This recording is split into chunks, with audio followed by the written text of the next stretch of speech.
பெங்களூருவில் கொட்டி தீர்த்த கனமழையால் பெரும்பாலான சாலைகளில் தண்ணீர் குளம் போல தேங்கியுள்ளது.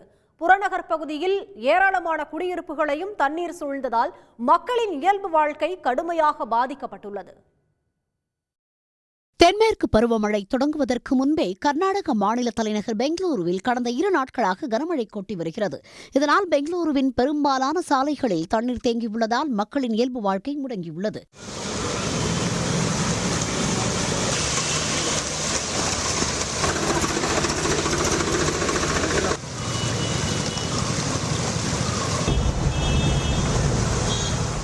கனமழை காரணமாக பல்வேறு பகுதிகளில் மரங்கள் முறிந்து விழுந்ததால் போக்குவரத்து பாதிக்கப்பட்டது. திங்கட்கிழமை காலையில் வழக்கத்தை விட அதிகமான போக்குவரத்து நெரிசலில் சிக்கி அலுவலகங்களுக்கு செல்வோர் கடுமையாக பாதிப்படைந்தனர். சாந்திநகர் பேருந்து நிலைய பகுதியில் கழிவுநீர் கால்வாய் நிரம்பி தண்ணீர் வெளியேறியதால் கடுமையான பாதிப்பு ஏற்பட்டது.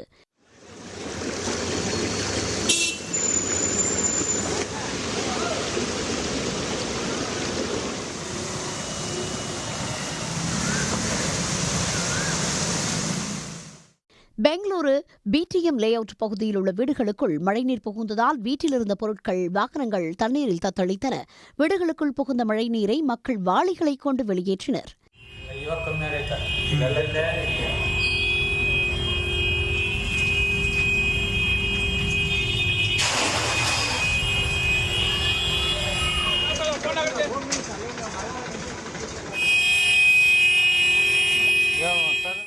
இதேபோல் சாய் லே அவுட் பகுதியில் பாதி அளவுக்கு தேங்கியிருந்த மழைநீரில் வாகனங்கள் மிதந்து செல்லும் நிலை ஏற்பட்டது.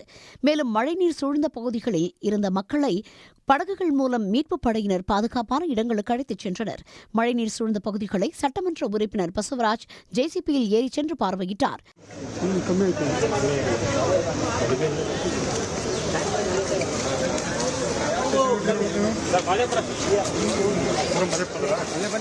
All the people in the locals suffer with it, and it's if you see, it's only in this 200-300 radius meter because of the what is that? There's no proper sewage holes here, and it's not bigger, so all the water stays on the road, and a lot of people suffer because of that. As you can see all those people standing, they can't go, and because of this college, school, and workplace, it all gets affected.